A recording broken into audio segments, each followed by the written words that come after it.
Feel Good Tappers. We're the kissing cousins. Yeah, He's been drinking, but we're good. been drinking.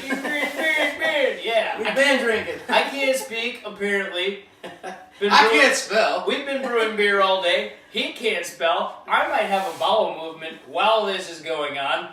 Who the hell knows? But we got quite the review coming for you today. We're doing Finkel and Garf Brewing Company. We could not find anything about these guys. This place was hard to find. They are so tiny. I feel like our next 5 beer reviews are going to be breweries that no one has ever heard of, which is good because you guys need to know about these places. And if not a lot of people know about the cool little niche beers and the cool little corner parts of places, then how the hell are you going to know where you're supposed to get good beer? So we're going to try this one today. This one was opened up in 2014 in Boulder, Colorado. Like we said, it's Finkel. I'm thinking Ginkle and Farf. It's not Ginkle and Farf. It's Finkel and Garf. All right. This is a family-owned brewing company. It's a father-son collaboration. They are business people. They have worked all over the place doing different business stuff. The family actually owned kind of like a knick-knack and like a mail-order toy company. Yeah, like when I was reading up on these guys, like they are like their logo has toys in it. Yeah. Because everybody's a kid at heart. Right, exactly. Awesome. That's their motto, basically. Yeah. Everyone's a kid at heart. So you walk into this tap room and they have just toys and games and stuff everywhere. Kind of a cool experience. I want to check it out because obviously, look at us idiots. We're kids at heart. We're big kids. Like my wife says, I'm her third child. So face it. Like pretty much I feel like you're like a third and fourth child. Just a third and fourth child that can't read or write. Well, I'm learning. We are. We're teaching you. We're teaching you. You're learning me good. In case you didn't watch our Facebook Live. No, not our Facebook Live. If you didn't watch our last YouTube channel or our last beer review, shame on you. But you decided you were going to misspell pretty much everything. Oh, just review. Yeah. R-E-W-V-I-E-W. Review. Yeah, dude, everyone's gonna check out our beer reviews. Oh, what the hell? I get a text from Maddie, guys. He spelled everything wrong. I'm like, well, why haven't you edited it yet? Oh, it's on the YouTube page. Like I don't have access your to phone the YouTube provider page. will tell you, don't text and drive. Yeah, don't text and drive. By the way, you do understand how spell check works, right? Like it corrects things for you. So you decided that you were too good for something that was smarter than you. Maybe I should stop butchering the word. Just completely slosh the word. Anyway, this place has a 15-barrel brew house. There are only 10 employees that work at this place, so very, very small, which is why it was so hard to find information on this. So there's probably only 13 outside the father-son. So they have 6 15-beer fermenters, they have 4 30-beer fermenters, and 8 serving tanks, okay? So, like we said, that might seem like a lot, but it isn't. That's very small. You know, by looking at this place for being so small, like the reviews that I have looked up online, they're all good. They're all coming good about all their beers, basically. But this one in particular it stands out. Like they won gold medals and everything with it. Well, a lot of reviews, over 2,100 on Untapped, if I'm not mistaken. I mean, we looked at all these different Beer Advocate sites. Yeah, Beer Advocate, Untapped. All these places had tons and tons and tons of reviews, and people really enjoy this place.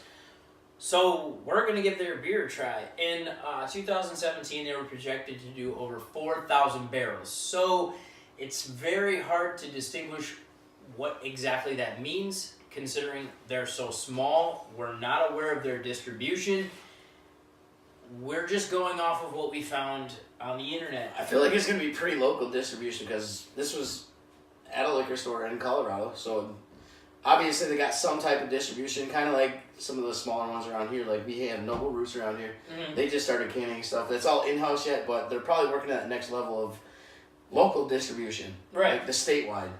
So I think they're growing. That's definitely a plus for these guys, which is big news. Absolutely. Let's get into the hops. Let's get into whatever goes into this beer. All right, ABV 5.5. This is way lower. Real quick, stout. did we even? I might have mentioned it, but this is an oatmeal milk stout. For anyone that wasn't paying attention at the beginning of the video. Or if he wasn't paying attention. I wasn't paying attention. I have no idea what I said. So it's a 5.5 stout, which is kind of low for a stout. I was gonna say that's not very high. So thank God I'm gonna shotgun this later on. I mean, it's a little bit lower alcohol. I won't be sloshed by 3 o'clock or 4 o'clock, whatever time Or it is. will you? IBUs, it's 36 out of 100, so you got the bitterness, but I feel like that's mostly from the chocolates. I was gonna say that seems a little bit high for a stout, but most stouts are a little bit bitter though because you got that chocolatey factor in it. Or same with porters. Description: roasty chocolate malty. That's exactly what their website says. That's what I found on all the review sites. Hops, they didn't have shit, so I did some digging as a home brewer, looking for a clone recipe, and this is a new hop to me. It's Horizon hops. So, are you thinking that's what they put in here? Or that's what the sites are saying for the homebrew. Okay. That's what everybody's thinking. Like when they go to try to make this beer, that's the hops they're using and they're getting good results with it. So, is it 100% guaranteed? Probably not. But I'll describe the hops and we'll smell it and do all the fun stuff. Sure. Alpha acids is 11 to 13. So that's where you're going to get some bitterness with these hops. It's a smooth, clean bittering, so you get that smooth finish. It's not so much like all up front like the hell are they? We do so many of IPAs. IPA. And then they got like delicate florals and a little bit of citrus aroma. Okay. So that's what the homebrew sites were saying that the hops should be or could be. So that's all I got on the hops. I feel like it's hard as a brewery to screw up an oatmeal milk stout because it's basic. It's gonna taste good. It's gonna taste creamy. It's gonna be filling. Come on, you got chocolate in it. Exactly. So we might as well give this a whirl. So right. I'm gonna let you explain how we're gonna do our review, our actual review from now on, because we're gonna kind of make it a little more basic. All right, we are doing a basic review for the common drinkers. Yeah. That's what we're doing. We decided since before that we were gonna do what? Smell, taste, mouthfeel, all this good shit. All that other crap. All you guys care about is taste. Yeah, we're just gonna. We're gonna get right into it. We'll describe the smell and everything, but we're not gonna do an actual. We're not gonna rate it. The main number is gonna be a 1 through 10 decimal system overall review, and then drinkability. Yeah. And then we're gonna see how it parties well. Yeah. We're gonna see how well it parties. All right. So, let's without further ado, let's taste this bad boy.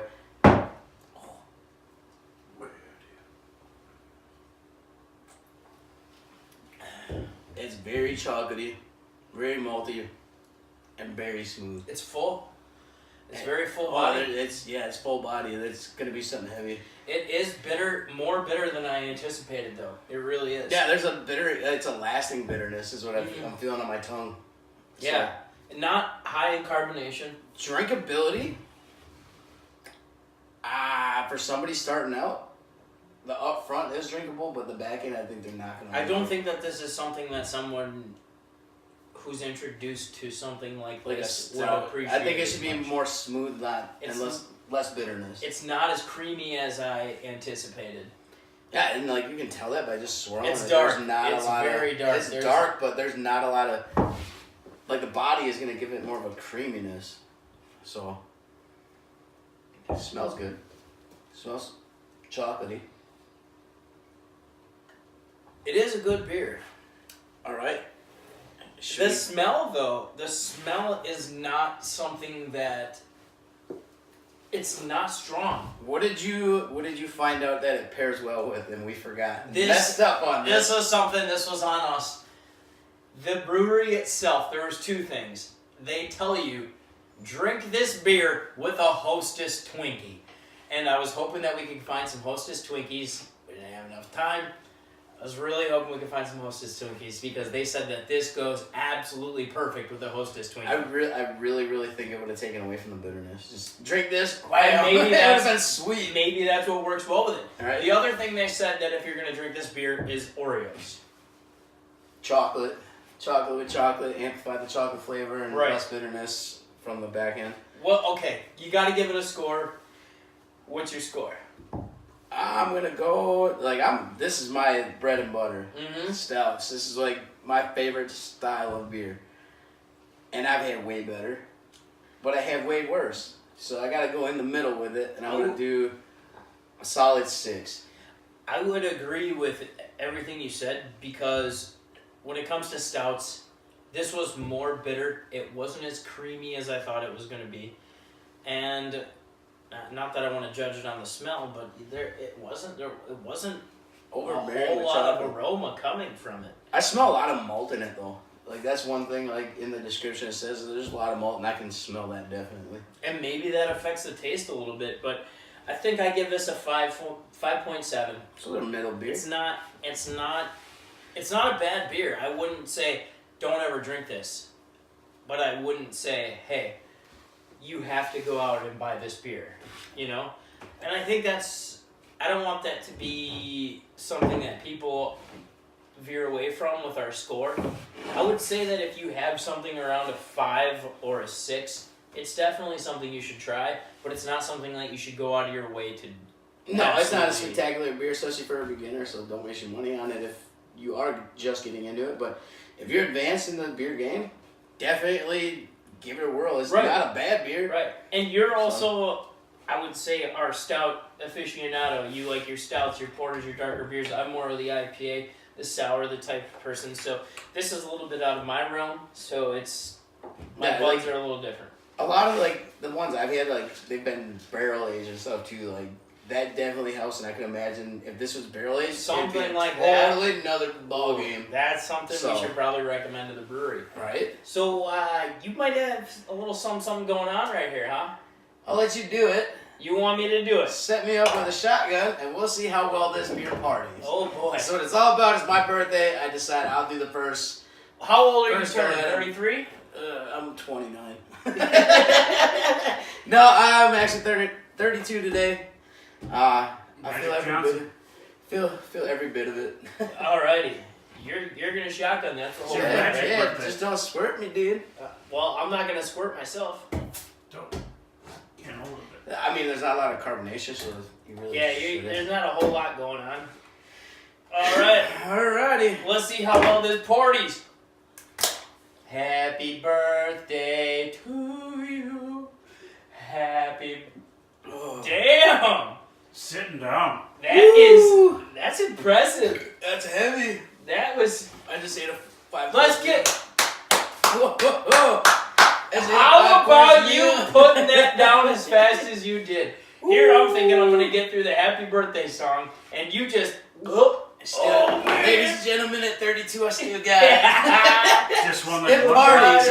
It will party. It's a smooth one. You never really think of that, when you're chugging beers and stuff, a stout is actually very smooth. It's heavy. Oh, God, yeah? But that's not going to hit you till later. But up front, you can drink it. Absolutely. I never really thought of that. Happy birthday, you son of a bitch. Hit us up on our social media, our email, offthetapgb2018@gmail.com. Any inquiries, whatever the hell you can think of in your mind, email it. How many different ways can we drink beer? This first one that I came up with, it's pretty basic, pretty generic, but hey, it worked. It went down fast. Pretty basic. That's like white girl basic. For real. What are you get white girl wasted? It's my birthday. Teeny bopper on spring break coming up with these ideas. Hit us up on Instagram, Off the Tap 2018. We're posting pictures all the time. Comment, shoot us a DM. Whatever you gotta do. Slide up in them DMs. Hit us up on Facebook, Off the Tap. We've been popping with that lately. We've been trying to do live videos. We've been going to different breweries. We've been going to different tap rooms. We're trying to enlighten you on what's going on in the beer industry. I know it's hard because we live in Green Bay, Wisconsin. So we're trying to hit up all the different areas around here. Whatever you have going on in your city, Let us know. We're trying to enlighten everybody. We actually got some educational videos that we're We planning. have a couple things coming out. For you IPA haters. I've been doing some research on the different IPAs, the way they're brewed, the different styles, and I'm going to try to differentiate and enlighten everybody what's going on and what exactly you should start out with, what's hopier. You get the gist. That's going to come out in the next couple weeks. That being said, I'm Skinny Jeans. I'm Tad the Tank. And we are the Kissing Cousins.